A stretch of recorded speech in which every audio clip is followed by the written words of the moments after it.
Right ఇక break నుంచి చూస్తున్నాం. ఏపీ మాజీ సీఎం వైఎస్ జగన్ నిన్న చేసిన ప్రకటన సంచలనంగా మారింది. మరోసారి ఆయన మహాపాదయాత్రకు సిద్ధమైనట్లు ఏలూరు కార్యకర్తల సమావేశంలో ప్రకటించారు. చంద్రబాబు పాలనపై తీవ్ర విమర్శలు చేసిన జగన్ తానేంటో చూపిస్తానని చెప్పడం చర్చనీయాంశంగా మారింది. దీనికి తోడు ఇవాళ 11 గంటలకు మీడియా సమావేశం ఉన్నట్లు వైసీపీ ప్రకటించింది. అయితే ఈ సమావేశంలో జగన్ ఏం మాట్లాడుతారోనని ఉత్కంఠ నెలకొంది.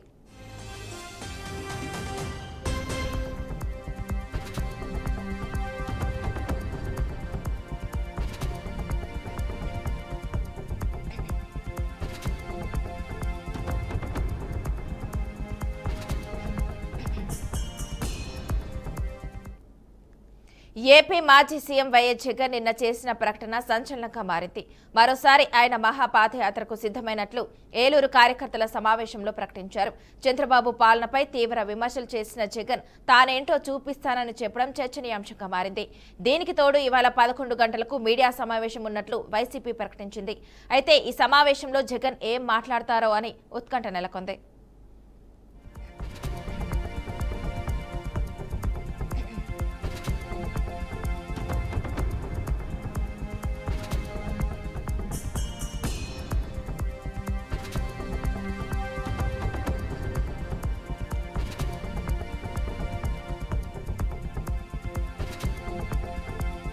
ఏలూరు జిల్లా ఏజెన్సీ ప్రాంతాల్లో పెద్ద పులి సంచారం కలకలం రేపుతుంది. తెలంగాణ రాష్ట్రం అశ్వారావుపేట మండలం కావడిగుండ్లలో 2 ఆవులను చంపిన పెద్ద పులి ఇప్పుడు బుట్టాయిగూడెం మండలంలోని మంత్రి మామిడిగూడెం ఇనుమరు గ్రామాల మధ్య తిరుగుతూ గిరిజనులకు భయాందోళనకు నెట్టేస్తుంది. ఇక పాపికొండలు అభయారణ్యంలో పుల్ల సంచారం లేదని అటవీశాఖ ఏర్పాటు చేసిన ట్రాప్ కెమెరాలో ఎక్కడా కనిపించకపోయినా కొన్ని రోజుల్లోనే పశువులపై దాడులు జరగడం కలకలం రేపుతుంది. అటవీశాఖ అధికారులు పాత ముద్దల ఆధారంగా అది పెద్ద పులి అని నిర్ధారించారు. 2 గిరిజనుల నుంచి వివరాలు సేకరించగా గుబ్బల మంగమ్మ గుడికి వెళ్లే భక్తులు రోడ్డు తాడుతూ పెద్ద పులిని ప్రత్యక్షంగా చూసినట్లు తెలిపారు.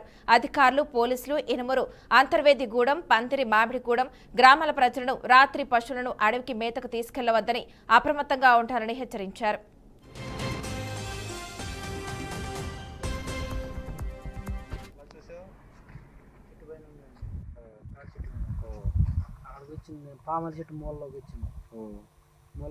సౌండ్ వచ్చిందని చూస్తే పులండి.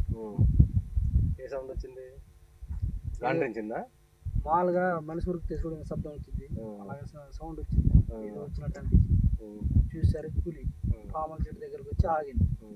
ఆగేసరికి ఏంటబ్బా అని చూసాను. బాగా ఏదో సౌండ్ వచ్చిందని చూసేసరికి పులి అండి. మా అన్నయ్య ఏమో చెట్టు దిగుతున్నాడు. చెట్టు దిగుతున్నాడని ఏదైనా ఇబ్బంది అన్నట్టుగా వాళ్ళని పులి వచ్చిందిరా అంటే కింద దిగేవాడు పైకి ఎక్కి ఆగిపోయాడు.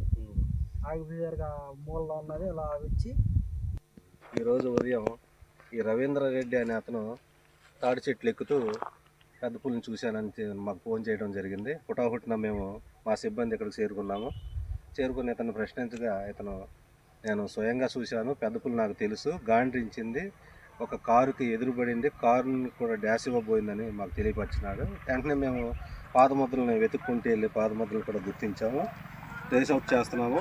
మేము ప్లాస్టర్ ఆఫ్ పారిస్ తీసుకొచ్చి ముద్రలు తీసుకునే ప్రయత్నం చేస్తున్నాం ఇమీడియట్లీగాను. ఇంకో విషయం ఏంటంటే ఇక్కడ చుట్టుపక్కల గ్రామస్తులందరికీ కూడా మేము తెలియపరిచేది ఏంటంటే అందరూ కూడా అప్రమత్తంగా ఉండండి.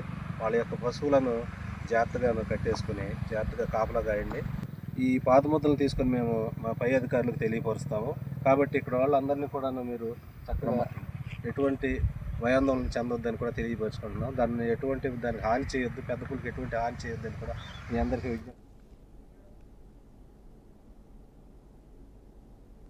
ప్రపంచంలోనే పేరు పొందిన నాకోబా జాతరను అన్ని విధాలుగా అభివృద్ధి చేసి పర్యాటక కేంద్రంగా తీర్చిదిద్దామని డిప్యూటీ సీఎం బట్టి విక్రమార్క అన్నారు. ఆదిలాబాద్ జిల్లా ఇంద్రవెల్లి మండలంలో కేస్లాపూర్ నాకోబా ఆలయాన్ని ఉప ముఖ్యమంత్రి బట్టి విక్రమార్క సందర్శించారు. ఆదిలాబాద్ జిల్లాలో గిరిజన ప్రాంతాల్లో పర్యటనలో భాగంగా పలువురు మంత్రులు, ప్రజాప్రతినిధులతో కలిసి ఆయన నాకోబాను దర్శించుకుని ప్రత్యేక పూజలు చేశారు. అనంతరం మేడారం అభివృద్ధి పనుల గురించి కూడా సమీక్షించారు. రాష్ట్ర ప్రభుత్వం గిరిజన సంక్షేమం, మతపరమైన ప్రదేశాల అభివృద్ధికి ప్రాధాన్యత కల్పిస్తామని బట్టి తెలిపారు.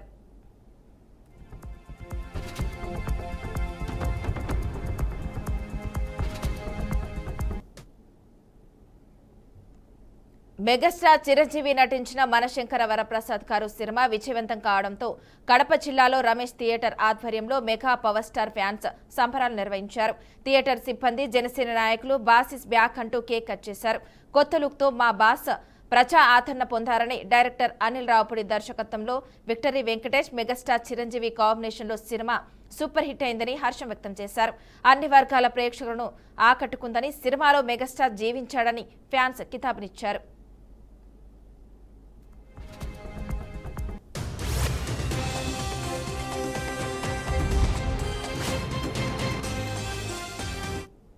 ఆరాధ్య దైవం శ్రీ కొనెదల చిరంజీవి గారు నటించిన మనశంకర వరప్రసాద్ గారు పండక్కు వస్తున్నారు చిత్రం ఘన విజయం సాధించిన శుభ సందర్భంగా ఈరోజు కడప నగరంలోని అన్ని థియేటర్ల సిబ్బందికి మేము ఒక విందు ఏర్పాటు చేసి అదేవిధంగా ఈ చిత్రం యొక్క సక్సెస్ సెలబ్రేషన్ను కేక్ కట్ చేసి సంబరాలు జరుపుకోవడం జరిగింది. ఈ చిత్రం చిన్నపిల్లల దగ్గర నుంచి పెద్ద మనుషుల వరకు ప్రతి ఒక్కరూ ఈ సంక్రాంతి పండుగకు చూసి ఎంతో ఆనందించి ఇంతటి ఘన విజయాన్ని మా మెగా అభిమానులకు చేకూర్చినటువంటి మొదటిగా ప్రేక్షక దేవుళ్లకు మా హృదయపూర్వక కృతజ్ఞతలు తెలుపుకుంటూ, అదేవిధంగా మా బాస్ కంబ్యాక్ మూవీ గతంలో ఆయన ఒక గరానముగుడు, ఒక రౌడీ అల్లుడు, ఒక ఇంద్ర, ఒక శంకర్దాద ఎంబీబీఎస్ ఇటువంటి చిత్రాలు కోణంలోకి ఈ మనశంకర వరప్రసాద్ చిత్రం కూడా మంచి అద్భుతమైన కథతో, ఒక కుటుంబ కథాంశంతో ఎంటర్టైన్మెంట్ చిత్రంగా ఈ సంక్రాంతికి అత్యధిక కలెక్షన్లను రాబట్టడం జరిగింది. మా మెగా అభిమానుల ఆరాధ్య దైవం శ్రీ తెలంగాణ గ్రూప్ 1 పరీక్షల నిర్వహణపై నేడు హైకోర్టులో తుది తీర్పు వెలువనుంది. గతంలో జరిగిన అవకతవకలపై అభ్యర్థుల పిటిషన్ల నేపథ్యంలో జవాబు పత్రాల పునర్మూల్యాంకనం లేని పక్షంలో తాజాగా పరీక్షను మళ్లీ నిర్వహించాలని హైకోర్టు ఆదేశించింది. లేదంటే మొత్తం ప్రక్రియ రద్దు అవుతుందని హెచ్చరించింది. హైకోర్టు తీర్పును సవాల్ చేస్తూ టీజీపీఎస్సీతో పాటు ఇందులో ఉద్యోగాలు పొందిన పలువురు దాఖలు చేసిన అప్పీళ్లపై కూడా ప్రధాన న్యాయమూర్తి జస్టిస్ అపరేష్ కుమార్ సింగ్, జస్టిస్ మొహియుద్దీన్ కూడా కూడిన ధర్మాసనం సుదీర్ఘ విచారణ చేపట్టింది. సింగిల్ జడ్జి వద్ద పిటిషన్లు దాఖలు చేసిన అభ్యర్థుల తరపున పలువురు సీనియర్ న్యాయవాదులు కూడా వాదనలు వినిపించారు. కొనసాగిన వాదనలు విన్న ధర్మాసనం తీర్పును నేడు వెలువరిస్తామని ప్రకటించింది. ఈ క్రమంలోనే గ్రూప్ 1 పరీక్షల నిర్వహణ, మూల్యాంకనం తదితరాలకు సంబంధించిన వివాదంపై నేడు హైకోర్టు తుది తీర్పు వెల్లడించనుంది.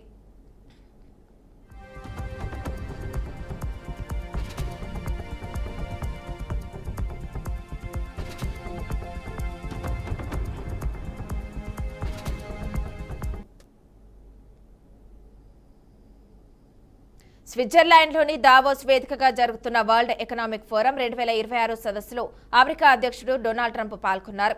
ఈ క్రమంలో భారత్, అమెరికా మధ్య జరగబోయే వాణిజ్య ఒప్పందంపై, అలాగే ప్రధాని నరేంద్ర మోదీ నాయకత్వంపై ట్రంప్ కీలక వ్యాఖ్యలు చేశారు. ప్రధాని మోదీపై తనకు అపారమైన గౌరవం ఉందని ట్రంప్ స్పష్టం చేశారు. ఆయన తనకు మంచి స్నేహితుడు మాత్రమే కాకుండా ఒక అద్భుతమైన నాయకుడని ప్రశంసించారు. మోదీ నాయకత్వంలో భారత్, అమెరికా మధ్య సంబంధాలు మరింత బలోపేతమయ్యాయని గుర్తు చేశారు. చాలా కాలంగా పెండింగ్ లో ఉన్న భారత్, అమెరికా వాణిజ్య ఒప్పందంపై ట్రంప్ ఆశాభావం వ్యక్తం చేశారు. భారత్తో ఒక అద్భుతమైన ఒప్పందాన్ని కుదుర్చుకోబోతున్నామని కూడా, ఈ ఒప్పందానికి సంబంధించిన చర్చలు తుది దశకు చేరుకున్నాయని కూడా ట్రంప్ వెల్లడించారు.